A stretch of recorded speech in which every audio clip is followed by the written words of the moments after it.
Assalamualaikum warahmatullahi wabarakatuh. Selamat datang di channel YouTube Pahlepi TV. Dalam kesempatan kali ini, kita akan berbagi tentang tes wawasan kebangsaan yaitu TWK. Bagian part 1 terdiri dari 20 soal dalam rangka persiapan CPNS 2021. Sebelum lanjut ke soal, jangan lupa like, komen, dan subscribe channel YouTube Pahlepi TV. Soal yang pertama, pernyataan berikut yang benar mengenai Pancasila sebagai ideologi terbuka kecuali A. Berasal dari masyarakat, B. Sangat menjunjung tinggi hak asasi manusia, C. Dapat menyesuaikan diri seiringi perkembangan kemajuan zaman, D. Masyarakatnya memiliki kebebasan yang terbatas, E. Berlakunya sistem hukum yang memadai. Pancasila sebagai ideologi terbuka memiliki ciri-ciri yang pertama, berasal dari masyarakat, yang kedua, sangat menjunjung tinggi hak asasi manusia, yang ketiga, dapat menyesuaikan diri seiringi perkembangan kemajuan zaman, yang keempat, berlakunya sistem hukum yang memadai. Berdasarkan ciri-ciri ideologi terbuka tersebut, jadi jawaban yang paling tepat yaitu D. Masyarakatnya memiliki kebebasan yang terbatas. Soal nomor 2. Makna Pancasila sebagai ideologi adalah A. Pancasila merupakan ideologi gabungan, B. Pancasila lahir dari para tokoh pemikir barat, C. Suatu pemikiran yang memuat pandangan dasar dan cita-cita mengenai sejarah manusia, masyarakat, dan negara Indonesia, D. Pancasila merupakan turunan dari ideologi kapitalis, E. Pancasila merupakan turunan dari ideologi sosialis. Pancasila sebagai ideologi mengandung makna bahwa suatu pemikiran yang memuat pandangan dasar dan cita-cita mengenai sejarah manusia, masyarakat, dan negara Indonesia yang bersumber dari kebudayaan Indonesia. Dalam konteks ini sama dengan pandangan hidup bangsa atau falsafah hidup bangsa. Jadi jawaban yang tepat yaitu C. Suatu pemikiran yang memuat pandangan dasar dan cita-cita mengenai sejarah manusia, masyarakat, dan negara Indonesia. Soal nomor 3. Indonesia menganut sistem ekonomi Pancasila, sehingga hal-hal berikut tidak diperbolehkan tumbuh di Indonesia kecuali A. Monopoli perdagangan, B. Persaingan bebas, C. Pengembangan kreativitas, D. Pengawasan dari pemerintah secara mutlak, E. Ketidakadilan dalam berusaha. Indonesia menganut sistem ekonomi Pancasila, di mana kepemilikan individu diakui dan individu dibebaskan dalam berkreativitas, sehingga dalam sistem ekonomi Pancasila sangat dilarang adanya monopoli perdagangan, persaingan bebas, pengawasan mutlak dari pemerintah, dan ketidakadilan dalam berusaha. Dari penjelasan tersebut, jawaban yang paling tepat yaitu C. Pengembangan kreativitas. Soal nomor 4. Tujuan utama otonomi daerah adalah untuk meningkatkan pelayanan dan kesejahteraan masyarakat menjadi lebih baik. Akan tetapi, setelah diberlakukan, nyatanya masih banyak daerah yang masih tertinggal. Di bawah ini, faktor yang menyebabkan daerah tertinggal kecuali A. Tersedianya sumber daya alam yang memadai, B. Sumber daya manusia dan sumber daya alam yang berbeda, C. Adanya praktik korupsi oleh kepala daerah, D. Tidak ada sarana dan prasarana yang memadai, E. Kurangnya potensi sumber daya alam. Jadi yang bukan merupakan faktor yang menyebabkan daerah tertinggal adalah tersedianya sumber daya alam atau SDA yang memadai. Sehingga jawaban yang paling tepat yaitu A.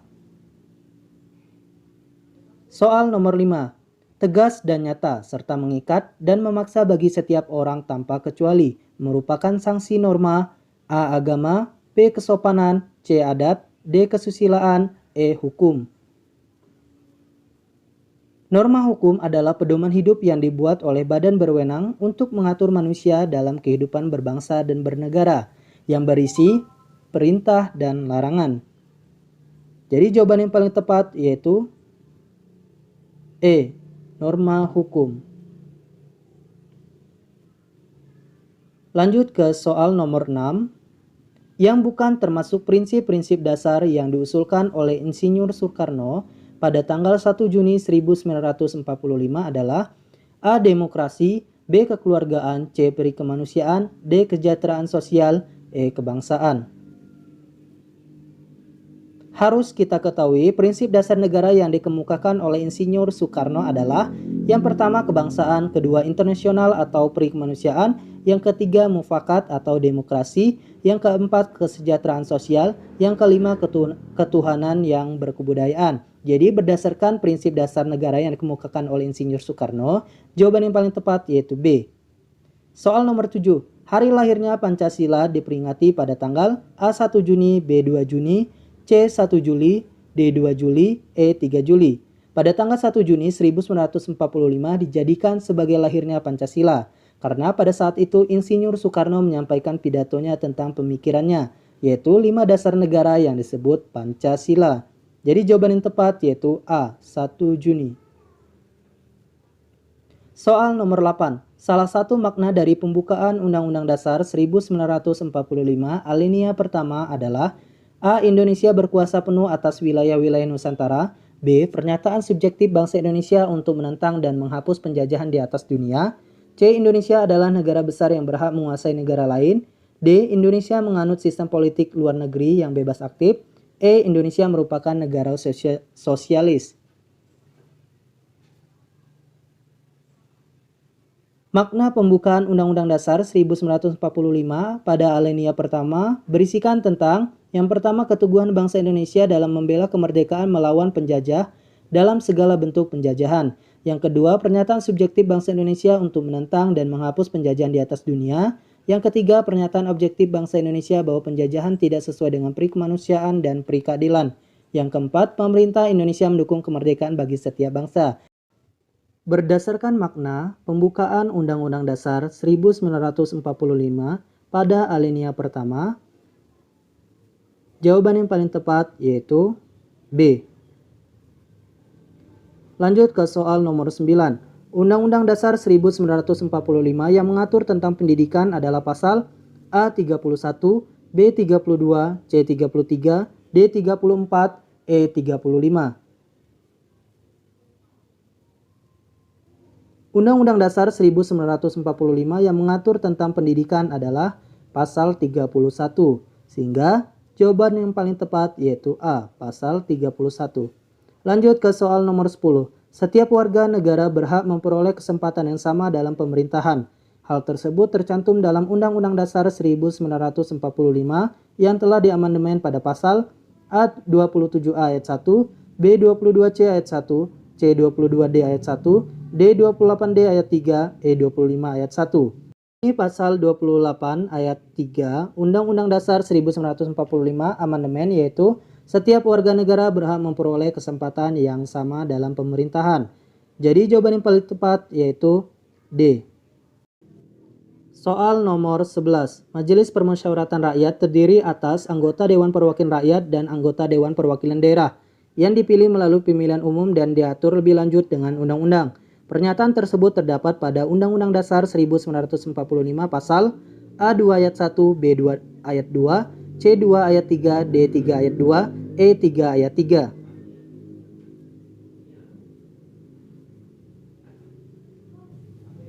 Bunyi pasal 2 ayat 1 Undang-Undang Dasar 1945 adalah Majelis Permusyawaratan Rakyat terdiri atas anggota Dewan Perwakilan Rakyat dan anggota Dewan Perwakilan Daerah yang dipilih melalui pemilihan umum dan diatur lebih lanjut dengan undang-undang. Jadi berdasarkan bunyi pasal tersebut, jawaban yang paling tepat yaitu A. Soal nomor 12. Kakek Budi bercerita bahwa ketika masa Belanda merongrong dan tidak mengakui kemerdekaan bangsa Indonesia, beliau ikut dalam peperangan. Ia mengenang bahwa pada saat itu hanya bersenjatakan bambu runcing. Meskipun dengan senjata yang sangat sederhana, namun sang kakek tidak takut pada penjajah dan tetap mempertahankan tanah tumpah darahnya, yaitu Indonesia. Cerita ini sesuai dengan bunyi Undang-Undang Dasar 1945 tepatnya pasal A26 ayat 1, B26 ayat 3, C27 ayat 2, D27 ayat 3, E30 ayat 2. Bunyi pasal 27 ayat 3 Undang-Undang Dasar 1945 adalah setiap warga negara berhak dan wajib ikut serta dalam upaya pembelaan negara. Berdasarkan bunyi pasal tersebut, jawaban yang paling tepat yaitu D. Soal nomor 13. Bhinneka Tunggal Ika mempunyai makna perbedaan yang terjadi dalam keanekaragaman, tidak untuk dibesar-besarkan. tetapi dicari titik temu dalam bentuk kesepakatan bersama. Ini berarti Bhinneka Tunggal Ika bersifat A. konvergen, B. divergen, C. pluralistik, D. multikulturalistik, E. formalistis. Bhinneka Tunggal Ika bersifat konvergen, tidak divergen, yang bermakna perbedaan yang terjadi dalam keanekaragaman tidak untuk dibesar-besarkan, tetapi dicari titik temu dalam bentuk kesepakatan bersama. Hal ini akan terwujud apabila dilandasi oleh sikap toleran, non-sektarian, inklusif, akomodatif, dan rukun. Jadi jawaban yang tepat yaitu A. konvergen.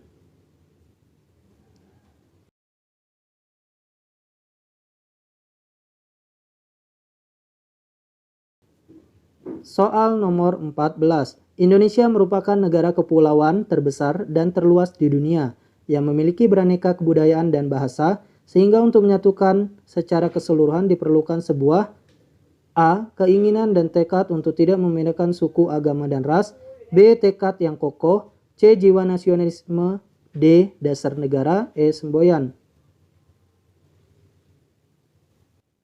Indonesia merupakan negara kepulauan terbesar dan terluas di dunia yang memiliki beraneka kebudayaan dan bahasa, sehingga untuk menyatukan secara keseluruhan diperlukan sebuah keinginan dan tekad untuk tidak membedakan suku, agama, dan ras. Jadi berdasarkan penjelasan tersebut, jawaban yang paling tepat yaitu A. keinginan dan tekad untuk tidak membedakan suku, agama, dan ras. Soal 15.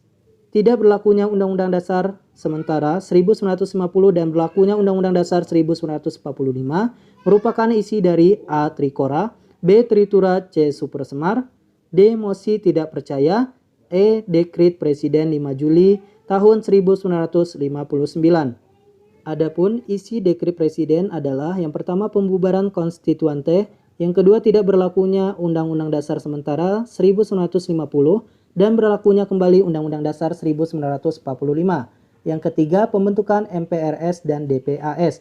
Berdasarkan isi dekrit Presiden tersebut, jawaban nomor 15 yaitu E. Dekrit Presiden 5 Juli 1959. Lanjut ke soal nomor 16. Agresi militer Belanda II yang berlangsung pada 19 Desember 1948 menyerang kota A. Medan, B. Jakarta, C. Yogyakarta, D. Surabaya, E. Bandung. Agresi militer Belanda II yang berlangsung pada 19 Desember 1948 menyerang kota Yogyakarta, sehingga jawaban yang paling tepat yaitu C. Lanjut ke soal nomor 17. Sebuah karakter untuk mempertahankan dan meningkatkan pandangan yang menguntungkan diri saja disebut A. egoisme, B. konflik, C. cultural lack, D. chauvinisme, E. etnosentrisme. Sebuah karakter untuk mempertahankan dan meningkatkan pandangan yang menguntungkan diri saja disebut egoisme. Jadi jawaban yang tepat yaitu A. egoisme. Soal nomor 18. Salah satu penyebab terbentuknya masyarakat adalah A. untuk memenuhi kebutuhan akan keindahan, B. untuk bersatu dengan lingkungan alamnya, C. ingin mengembangkan profesi dan prestasinya, D. bersatu dengan lingkungan seprofesi, E. memenuhi kebutuhan biologis.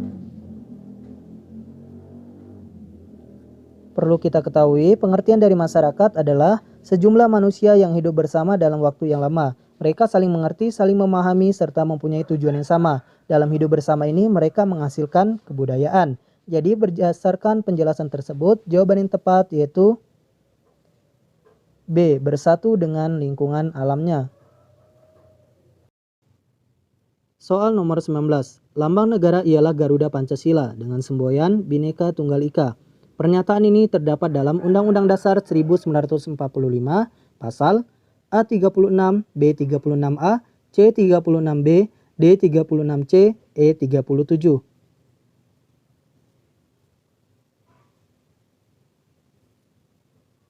Pasal yang berisi tentang lambang negara dan semboyan negara adalah pasal 36A Undang-Undang Dasar 1945 yang berbunyi lambang negara ialah Garuda Pancasila dengan semboyan Bhinneka Tunggal Ika.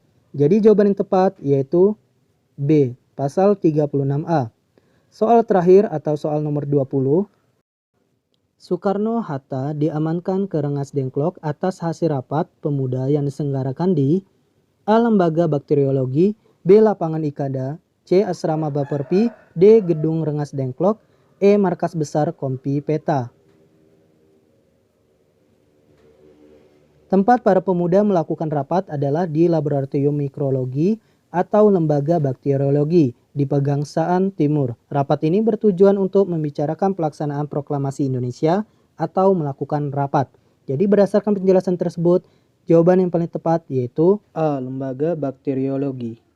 Terima kasih sudah menyaksikan video ini sampai selesai. Jangan lupa subscribe channel YouTube Palepi TV yang akan update terus informasi seputar soal SKD 2021. Semoga persiapan dari sekarang ini dapat membuahkan hasil yang maksimal. Wassalamualaikum warahmatullahi wabarakatuh.